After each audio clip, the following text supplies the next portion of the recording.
বলছে তাহলে এটাকে, তো আমি ওকে দেখিয়ে দিলাম ইসরায়েলের প্রধানমন্ত্রী নেতানিয়াহু যখন ছিল, ওই নেতানিয়াহুর সাথে একজন আহলে হাদিস বলা মিলছে, আমার চুম্মা চাটি করছে, মনে হচ্ছে যে জীবনে প্রথমবার দেখা হয়েছে, এত সম্পর্ক। আমি তাকে দেখালাম এত আহলে হাদিস, আর ইহুদির সাথে আরো বন্ধুত্ব কেন? আল্লাহ তো কোরআনে বলছে ইহুদ ও নাসারা তোমাদের কোনদিন বন্ধু হতে পারে না, তারা প্রকাশ্য তোমাদের দুশমন। আর তোমাদের দেখো লোককে বন্ধুত্ব করছে, বলছেন তার ব্যক্তিগত ব্যাপার। তা আমি বললাম এইগুলো পীরকে তো আমরা 150 বছর পূর্বে বলে দিছি এক মানে হারাম, তাহলে কে কোথায় কি করলো সব আমাদের খাতাতে তুমি চাপাবে? কথা বুঝে এসছে বাবা? কথা আমার বুঝতে পারছেন? আমাদের ফাতওয়া হচ্ছে কি আল্লাহ ব্যতীত কাউকে সিজদা করা হারাম। আচ্ছা বলেন তো ইসলামে মদ পান করা জায়েজ না নাজায়েজ? জোরে বলতে হবে। ইসলামে মদ পান করা হালাল না হারাম? মুসলমান নামের লোক পান করে কি করে না? তাহলে কোন হিন্দু ভাই যদি এসে বলে যে ইসলামে মদ পান করা হালাল, কথাটা ঠিক বলবে না ভুল বলবে? ভুল কি করে হবে? মুসলমান তো পান করছে।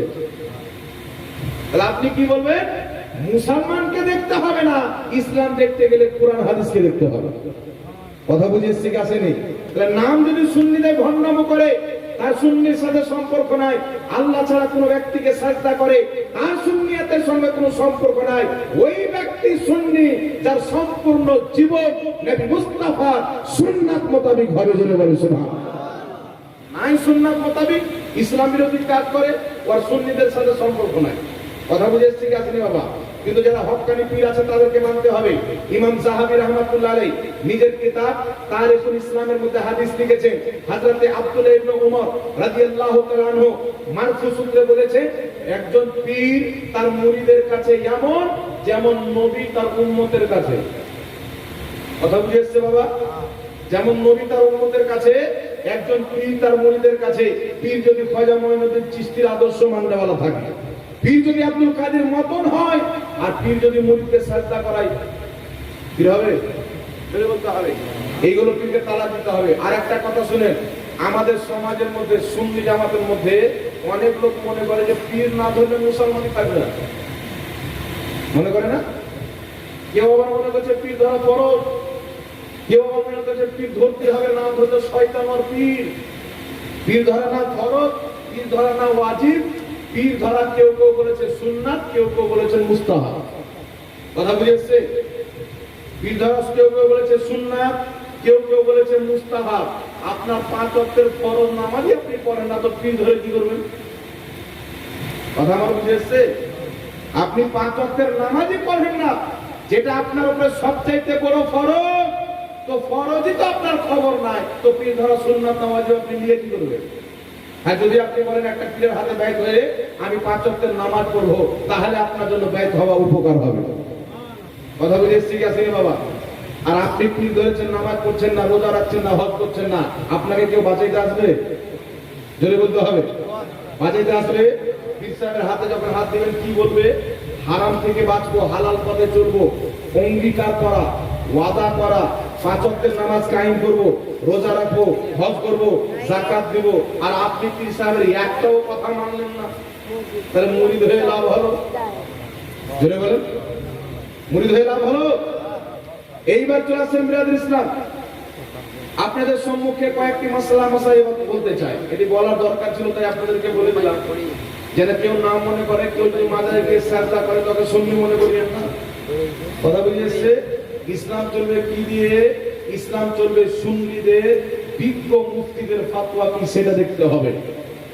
যদি কোনো জামাতের ইমাম, যদি কোনো জামাতের বিজ্ঞ মুফতি ফাতোয়া দেয় হারাম কাজের পক্ষে, তখন তাকে টার্গেট করা যাবে।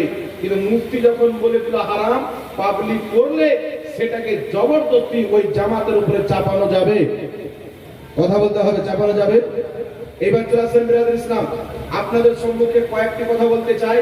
দুটি ফিরকা যে আমাদের উপরে শিরকের ফাতোয়া দেয়, শিরকের ফাতোয়া দিবে, এটা 1450 বছর পূর্বে আমার আপনার নবী বলেছেন। হাদিসটি ইমাম ইবনে কাসির নিজের কিতাব তাফসিরে ইবনে কাসিরের মধ্যে উল্লেখ করেছেন। হাদিসের বর্ণনাকারী হযরতে হুযায়ফা বিন ইয়ামান রাদিয়াল্লাহু তাআলা আনহু, তিনি বলেন দয়ার নবী মায়ার নবী সাল্লাল্লাহু আলাইহি সাল্লাম বলেন, আমাকে ওই লোকদের খুব ভয় যেই লোক বের হবে, বের হওয়ার পরে মুসলমানদের উপরে শিরকের ফতোয়া দিবে। হুযায়ফা বিন ইয়ামান রাদিয়াল্লাহু তাআলা আনহু বলছেন, ইয়া রাসূলুল্লাহ, ইয়া হাবিবাল্লাহ, সত্যি কি এমন জামানা আসবে যে আপনার উম্মত শিরকে লিপ্ত হয়ে যাবে, আপনার উম্মত শিরকে লিপ্ত হয়ে যাবে? রাসূল পাক বললেন, না, যারা শিরকের ফতোয়া দিবে তারা নিজেই মুশরিক থাকবে। কথা বুঝেছে? যারা শিরকের ফতোয়া দিবে তারা নিজেই মুশরিক থাকবে। কারণটি কি? মিশকাত শরীফের মধ্যে হাদিস, বুখারীর মধ্যে হাদিস, রাসূল পাক সাল্লাল্লাহু আলাইহি সাল্লাম বলছেন, যদি কোনো ব্যক্তি কোনো মুসলমানের উপরে কুফরের ফতোয়া দেয়, কোন ব্যক্তির উপরে কাফিরের ফতোয়া দেয়, শিরকের ফতোয়া দেয়, ওই ব্যক্তি যদি শিরক না করে, কাফির না থাকে, তাহলে ফতোয়া ওরই উপরে পড়বে। কথা বুঝে এসেছে বাবা? একজন ব্যক্তিকে কাফিরের ফতোয়া দিল, কিন্তু ওই লোকটা কাফির না। যদি কাফির থাকে আলহামদুলিল্লাহ, ঠিক আছে। যদি কাফির না থাকে, ফতোয়া তার নিজের উপরে চলে আসে, ফতোয়া দেনেওয়ালা নিজেই কাফির হয়ে যাবে। আপনাকে উদাহরণ দিই, এই দুইজনে মুসলমান, এই মুসলমানের উপরে কুফরির ফতোয়া দিল, কিন্তু এই মুসলমান কুফরি করেনি, তাহলে ফতোয়া এর উপরে করে নিজে কাফির হবে। কথা বুঝেছে কিনা? তাহলে যেই ব্যক্তি শিরক করে না, ওই ব্যক্তির উপরে কেউ যদি শিরকের ফতোয়া দেয়, ওর ফতোয়া তারই উপরে ফিরে যাবে। তার উপরে যদি কুফরের ফতোয়া দেয়, ফতোয়া তারই উপরে ফিরে যাবে। সুতরাং দুই একজনের জন্য কোটি কোটি সুন্নিদেরকে মুশরিক বলে তারা নিজেই মুশরিক হয়েছে, এই বাশারত আমার আপনার নবী 1450 বছর পূর্বে বলেছেন। সুবহানাল্লাহ। এই ব্যক্তিরা হচ্ছেন বিরাদ ইসলাম। আজকে যারা নিজেকে নাম দিয়েছে আহলে হাদিস, হাদিস তো হাদিস, কোরআন পর্যন্ত মানে না। আপনি বলবেন কি করে মানে না? আপনার সম্মুখে আমি কয়েকটি দলিল দিচ্ছি, একটু লক্ষ্য করে শুনেন বাবা।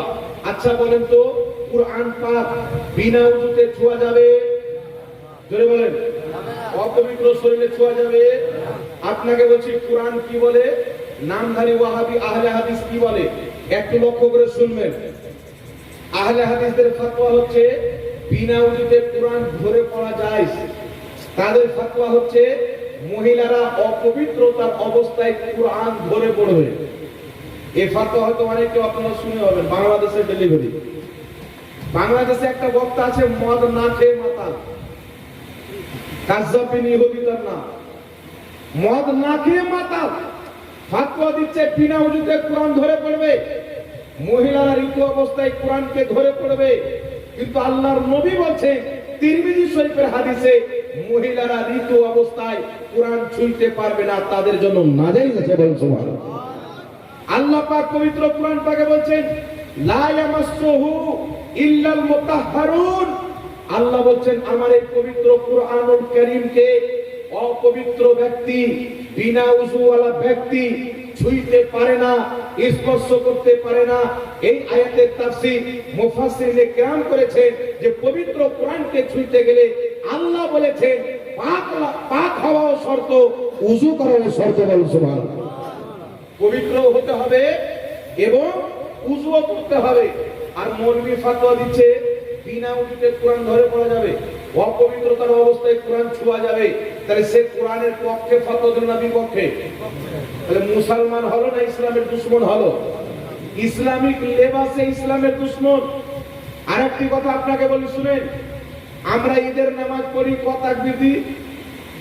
মাসিক তাতে তাকবীরা 6 তাকবীর দিকে দিনা। কিছু মৌলবি বেরিয়েছে, তারা বলতে চায় যে 6 তাকবীরে ঈদের নামাজ কোন সহিহ হাদিসে নাই, কোন হাসান হাদিসে নাই, কোন জয়ীফ হাদিসে নাই, কোন জাল হাদিসে নাই। বলে নাউযুবিল্লাহ। বলছে কোন হাদিসের মধ্যে নাই, না সহিহ হাদিসে না জয়ীফ হাদিসে। কিন্তু বিরাদর ইসলাম, 6 তাকবীরে ঈদের নামাজ আমার নবী পড়েছেন, 6 তাকবীরে ঈদের নামাজ আবু বকর সিদ্দিক পড়েছেন, 6 তাকবীরে ঈদের নামাজ হযরত ওমর ফারুক পড়েছেন, 6 তাকবীরে ঈদের নামাজ আব্দুল্লাহ ইবনে মাসউদ পড়েছেন, 6 তাকবীরে ঈদের নামাজ আব্দুল্লাহ ইবনে উমর পড়েছেন। একটা না দুটা না, আমি যখন এই বক্তব্য লামাযহাবি ওয়াহাবিদের শুনলাম, মাথা চক্কর মারলো। সার যখন করতে লাগলাম, তাহকিক যখন করতে লাগলাম, আমার মতন গুনাহগার একটা না দুটা না 6 তাকবীরে ঈদের নামাজের পক্ষে 20 খানা হাদিস পেয়েছি। বলুন সুবহানাল্লাহ। কতখানা হাদিস? 20টি হাদিসে রয়েছে যে নবী আমার 6 তাকবীরে ঈদের নামাজ পড়েছেন। আর বেটা বলছে যে 6 তাকবীরের নামাজ কোনো হাদিসের কিতাবে নাই। আচ্ছা বলেন তো এরা কি মুসলমান? এর জোরে বলতে হবে, এদের ঈমান আছে বাবা? এরা মুসলমান নয়। এরা না আল্লাহর কোরআনকে মানে, না রাসূলুল্লাহর হাদিসকে মানে। আমার নবী বলেছেন এমন একটি দল বের হবে, কিয়ামতের পূর্বে তারা কোরআন পড়বে কিন্তু নিজের জন্য ব্যবহার করার জন্য পড়বে। কোরআন পড়ে যেই আয়াত দিয়ে নিজের মতলব প্রতিষ্ঠিত করা যাবে সেই আয়াতকে তারা গ্রহণ করবে, যেই আয়াত তাদের বিরুদ্ধে যাবে সেই আয়াতকে তারা বাদ দিয়ে দিবে। এই রকম দল বেরিয়েছে বিরাদর ইসলাম। তার কারণে আহলে সুন্নাত ওয়াল জামাতে কায়েম থাকতে হবে। এই জামাতে যারা আছে তারাই হলো জান্নাতি, এই জামাতকে যারা ছাড়বে তারাই হলো জাহান্নামী। বল সুবহানাল্লাহ।